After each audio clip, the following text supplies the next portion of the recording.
Yes, unajua kweli? Unajua ya kwamba wazazi wako walikupenda kwa sababu wewe ni mtoto wao? Ndugu zako, dada zako wanakupenda kwa sababu wewe ni ndugu yao?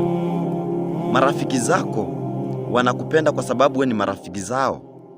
Watoto wako wanakupenda kwa sababu wewe ni mzazi wao? Unajua kweli? Mungu alikupenda kwa sababu wewe ni mwanawe, na pasta anakupenda kwa sababu wewe ni mshirika wake. Unanipata kweli?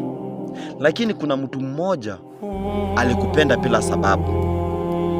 Hajui mbona alikupenda, hana reason, na mbona anakuamini hajui.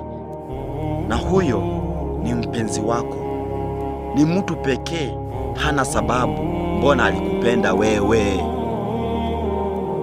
Onyesha mpenzi wako heshima, muonyeshe yeye ni mtu wa maana ndani ya maisha yako.